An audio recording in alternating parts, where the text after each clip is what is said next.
Next gen நேயர்கள் அனைவருக்கும் நமஸ்காரங்கள். நான் உங்கள் டாக்டர் ஓம் சக்தி ராஜா. ஓம் ஸ்ரீ ஸ்ரீங் சிவயவ சிவாவா சிவரூபிணியேவா. ஓம் சக்தி தாயே ஒற்றி சர்வம் சக்திமயம். அகிலாண்ட கோடி பிரம்மாண்ட நாயகி உமையனுடைய அருளோடும் உங்களுடைய பேரன்பும் ஆதரவோடும் அக்டோபர் மாதத்தினுடைய பலன்களை நம்ம பார்க்க இருக்கிறோம். ஒவ்வொரு மாதமும் இந்த கிரக சஞ்சாரங்களை வச்சு நகர்வுகளை வச்சு சூரியனுடைய பிரதானத்தினுடைய ஸ்தானத்தை வச்சு தான் உங்களுக்கு ப்ரொடக்ஷன் நம்ம கொடுத்துட்டுருக்கோம். அப்போ மாத கிரகங்கள் சொல்லக்கூடிய இந்த செவ்வாய், சுக்கிரன், புதன் இதனுடைய நகர்வுத்தன்மைகள் இந்த மாதத்தில் எப்படி இருக்குது? அதாவது புரட்டாசி 15ஆம் தேதி இந்த ஆங்கில மாதம் பிறக்குது. 1/10/2025 முதல் 31/10/2020 ஆக 31 நாட்கள் 12 ராசிக்கும் எவ்வித சாதகம் எவ்வித உயர்வுகள் கிடைக்கப் போகிறது, அதற்குண்டான பரிகார விதிகள் என்ன, அதை தான் நம்ம இப்போ முழுமையாக பார்க்க இருக்கிறோம். விசுவாவசு வருடம் புரட்டாசி மாதம் 15ஆம் தேதி வளர்பிறை தசமி திதி அன்று புதன்கிழமை பூராட நட்சத்திரத்தில் இந்த அக்டோபர் மாதம் பிறக்குது. பட் இந்த கிரக இயக்கங்களை நம்ம பார்க்கலாம். மிதுனத்தில் குரு பகவான், சிம்மத்தில் சுக்கிரன் கேது பகவான், கன்னியில் சூரிய பகவான் புதன் பகவான், துலாத்தில் செவ்வாய், தனுசில் சந்திர பகவான், கும்பத்தில் ராகு பகவான், சனி வக்கரமாக மீனத்தில் இருக்கிறார். இது 1/10/2025 ஆரம்பமாகக்கூடிய இந்த கிரக இயக்கங்கள் இதுதான். இந்த மாதத்தில் நிறைய மாற்றங்கள் கிரக மாற்றங்கள் நிகழுது. எப்படின்னா ஆரம்பம் 3/10/2025 இந்த புதன் பகவான் கன்னி ராசியிலிருந்து துலாத்திலையும், 25/10/2020 இந்த மாதத்தினுடைய கடைசி பகுதியில் மறுபடியும் புதன் பகவான் துலாத்திலிருந்து விருச்சிகத்துக்கும் பயிற்சி ஆகிறது. 10/10/2025 அன்று சுக்கிர பகவான் சிம்ம ராசியிலிருந்து கன்னி ராசிக்கு பயிற்சி ஆகிறது. 18/10/2025 சூரியன் கன்னி ராசியிலிருந்து துலாத்துக்கு பயிற்சி ஆகிறது. ஐப்பசி 1ஆம் நாள் அன்றைக்கு. இன்னொன்று பெரிய விஷயம் என்னென்னா, இந்த 18/10/2025 குரு பகவான் மிதுனத்திலிருந்து கடகத்துக்கு ஸ்தான பலம் பெறுகிறார். ரொம்ப ரொம்ப பெரிய விஷயம் இந்த மாதத்தில். இது மிகப்பெரிய ஒரு அபரீதமான ஒரு பயிற்சி. அது மட்டும் இல்லாது இந்த 12 ராசிக்குமே பல யோகங்களையும் மாற்றங்களையும் இந்த குரு பகவான் கொடுக்குறார். ஏன்னா குரு தான் பரிகார கிரகம். ஒரு ஜாதகத்தில் பரிகாரம்னாலே அது குரு பகவான் தான். சரி, 28/10/2025 அன்று செவ்வாய் பகவான் இந்த மாதத்தினுடைய இறுதியில் செவ்வாய் பகவான் துலாத்திலிருந்து விருச்சிகத்துக்கு பயிற்சி ஆகிறார். 28/10/2025 அன்று செவ்வாய் பகவான் துலாத்திலிருந்து விருச்சிகத்துக்கு தன்னுடைய பாவகத்தில் ஸ்தான பலம் பெறுகிறார். ஆக இந்த கிரகங்கள் பார்த்தோம் அப்படின்னா சனி ஆல்ரெடி வக்ரகதியாக இந்த மாதத்தினுடைய முழுவதுமே வக்ரமாக தான் இருக்குது. ஆரம்பத்தில் புதன் அஸ்தங்க தோஷம் பெற்றிருந்தாலும் பிற்பகுதியில் அஸ்தங்க நிவர்த்தி பெறுகிறார் அப்படி தான் சொல்லுது. இது இந்த மாதத்தினுடைய கிரக சஞ்சாரங்கள். இந்த நகர்வுகளை வச்சு இந்த மாதத்தினுடைய 12 ராசிகளுக்கும் ஏற்றம் இறக்கம் என்ன, எவ்வகையில் வெற்றி பெறப் போகிறீங்க வாங்க பார்க்கலாம். கும்பராசி அன்பர்களே, உங்களுடைய ராசியாதிபதி வக்ரம் பெற 2ஆம் இடத்துல ரொம்ப ரொம்ப கவனம். பேச்சுக்களில் கவனம், தொழில் ரீதியான கவனம் வேணும். கும்பராசியில் ஒருத்தர் குடும்ப நண்பர் இருக்கார் அப்படின்னா ரொம்ப வார்த்தைகளில் கவனம் வேணும். ஆமாம், மனைவியாக கும்பராசியாக இருந்தால் கணவன்கிட்ட விட்டு கொடுத்து போகணும். பிள்ளைகள் கும்பராசியாக இருந்தால் தந்தை சொல்லுக்கு கண்டிப்பாக மரியாதை கொடுக்கணும். உங்களுடைய பேச்சுக்கள் இப்போது என்ன பண்ணணும்னா அசௌகரியத்தை கொடுக்கும். ஆமாம், நீங்கள் உங்களை எறிந்து பேச மாட்டீங்க. நீங்கள் பேசுகிறது சரின்னு நினச்சிட்டு பேசுவீங்க. ஆனால் அது நடைமுறைக்கு ஒத்து வராத பேச்சுக்களாக இருக்கும். இந்த காலகட்டத்தில் ரொம்ப மௌன விரதம் இருக்கிறது சிறப்பு.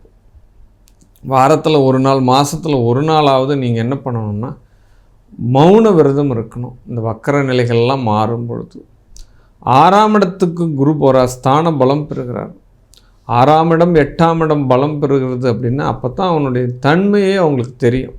நம்ம யார், நம்ம என்ன பண்ணுறோம், நம்மளுடைய நிலை என்ன அப்படின்ற ஒரு விஷயங்கள் எல்லாம் உங்களுக்கு புலப்பட ஆரம்பிக்கும். இப்போ புதுசாக ஒரு யுக்தி கையாளுவீங்க. கடன்கள் உயர்வு பெறும். ஏதாவது கடன் வாங்கி செய்யலாமா, கடன் வாங்கி பிஸ்னஸ் பண்ணலாமா, அந்த விஷயங்கள் எல்லாம் உங்கள் மனசில் ஆக்கிரமிக்கும். அதாவது ஏற்கனவே நிதி சார்ந்த தொழில் இருக்காங்க இல்லையா, வட்டிக்கு கொடுக்குறவங்க, ஃபைனான்ஸ் பண்ணுறவங்க, இவங்களுக்கு எல்லாமே நல்ல டபுள் இன்க்ரிமெண்ட் கிடைக்கும். வட்டிக்கு மேலே வட்டி கிடைக்கும். அதே காலகட்டத்தில் வம்பு வழக்குகளும் வரும். அதெல்லாம் சமாளிக்கக்கூடிய திறன் கிடைக்கும். அதுதான் ரொம்ப ரொம்ப முக்கியம். இந்த காலகட்டத்தில் கும்பராசிக்கு சீக்கிரம் உயர்வாகணும் அப்படின்ற ஒரு மனசில் ஒரு வைராக்கியம் வரும். எப்படி ஒரு 3 மணி நேரத்தில் ஒரு திரைப்படம் பார்த்தோம்னா சூரியவம்சம் மாதிரி உயர்றாங்களோ அந்த மாதிரி நம்ம உயரணும் அப்படின்னு சொல்லிட்டு படுத்துக்கே கனவு காண்றதுக்கு கொஞ்சம் நேரம் எடுத்துக்கும். பட் இருந்தாலும் ஷார்ட் ரூட்டில் வருமானங்கள் வரக்கூடிய துறைகள் எல்லாம் உங்களுக்கு டைப் ஆகும். ஆனால் அதில் போகக்கூடாது. ஏன்னா 6ஆம் இடத்தில் குரு, ஊரிலே பகையாகும். ஏன்னா ஸ்தான பலம் பெறுகிறார். அந்த பாவகாதிபதி அந்த பாவகத்தினுடைய தன்மை உங்களுக்கு கொடுப்பார். அதனால் ரொம்ப கவனமாக வேணும். யாரோ ஒருத்தர் செஞ்ச வேலைக்கு நாம் பழி சுமக்கிற மாதிரி சூழ்நிலைகள் எல்லாமே நடக்கும். நண்பர்கள் வகையில் ஜாக்கிரதையாக இருக்கணும். ஏன்னா 7க்குரியவன் சூரியவன் நீச்சம் அடைகிறான் பாக்கியஸ்தானத்தில். அப்போ தந்தையினுடைய உடல் ரீதியான மருத்துவ செலவுகள் நடக்கும். தந்தைக்கு உபகாரம் நடக்கும். தந்தைக்கு ஏதாவது ஒரு காலகட்டத்தில் ஆப்ரேஷன் நடக்கிறதுக்கு உண்டான சூழ்நிலைகள், அறுவை சிகிச்சைக்கு அடிபடுவதற்கு உண்டான சூழ்நிலைகள், வயிறு சார்ந்த ரோகம் நடக்கிறதுக்கு, அப்போ சிறுநீர் கோளாறுகள், இந்த விஷயங்கள் எல்லாம் நடக்கும். இதெல்லாம் கொஞ்சம் பாதுகாப்பாக இருக்கணும். செலவினங்கள் கண்டிப்பாக உண்டு. அதில் எந்த மாற்று கருத்தும் கிடையாது.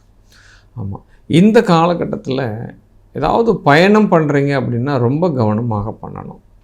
ஆமாம், அதுவும் நீங்கள் விமான பயணம்லாம் பண்ணும்போது ரொம்ப ஜாக்கிரதையாக பண்ணணும். அப்போ போகக்கூடிய நாள், நட்சத்திரம், நம்ம நட்சத்திரத்துக்கு சாதகமாக இருக்கா, இதெல்லாம் நடக்கணும். ஆனால் போன காரியத்தினால ஜெயமாகுமா அப்படின்னா அதெல்லாம் கேள்விக்குறி தான்.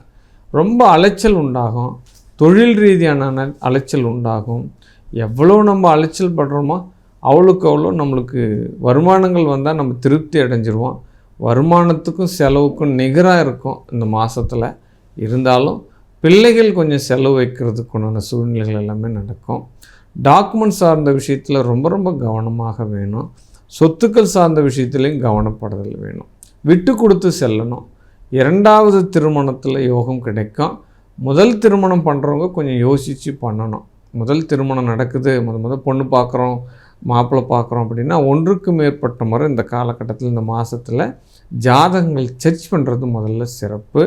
ஆமாம், அதே காலகட்டத்தில் இந்த காலகட்டத்தில் கும்பராசியில் இருக்கக்கூடிய குடும்ப தலைவி, குடும்ப தலைவன்களுக்கு நிதி சார்ந்த நெருக்கடி வர்றதுக்கு உண்டான சூழ்நிலைகள் இருக்குது. அதனால் என்ன பண்ண போகிறோம், ஏது பண்ண போகிறோம், கூடுதலான செலவுகள் உள்ள எதிர்பார்க்காத செலவுகள். நம்ம ஒரு கட்டம் போட்டு திட்டம் போட்டு தீட்டி வச்சுருப்போம். இருந்தாலும் அதெல்லாம் உடைக்கிற மாதிரி புதுசாக ஒரு செலவு தவிர்க்க முடியாத செலவுகள் வரும்.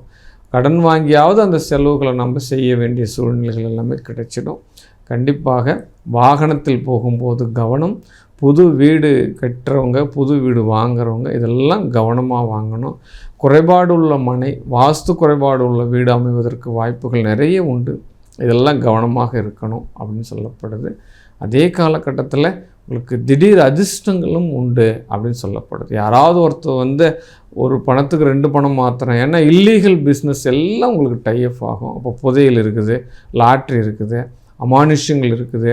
இதெல்லாம் உங்களுக்கு ஏக பலன் கொடுக்கும், திடீர் உயர்வுகளை கொடுக்குன்ற மாதிரி ஆசை வார்த்தைகளை சொல்லுவாங்க. கண்டிப்பாக அந்த காலகட்டத்திலலாம் டைப் ஆகக்கூடாது. அதே காலகட்டத்தில் ஏதாவது ஒரு சாமியாருடைய தொடர்பு கிடைக்கும் உங்களுக்கு. அப்போ மந்திர தந்திரம் எந்திரத்தினுடைய தொடர்பு கொடுக்கும். ஏவல், பில்லி, சூனியம் இந்த மாதிரி அமைப்புகளோடு தொடர்புடுவதற்கு உண்டான சூழல்கள் கிடைக்கும். இதெல்லாம் ஃபேக்காக ஆகிடும், ஏமாத்து வேலையாகிடும். இதெல்லாம் நீங்கள் போகக்கூடாது. உங்களையே அது பாதிப்புக்குள்ளாத ஆக்கிவிடும். இப்போ உடல் நலத்தில் ரொம்ப ரொம்ப கவனம் வைங்க. பெண்கள் கர்ப்பப்பை பிரச்சனை, நீர்க்கட்டி பிரச்சனை இதெல்லாம் வர்றதுக்கு உண்டான சூழ்நிலைகள் இருக்குது. ரொம்ப ரொம்ப கவனங்கள் வேண்டும்.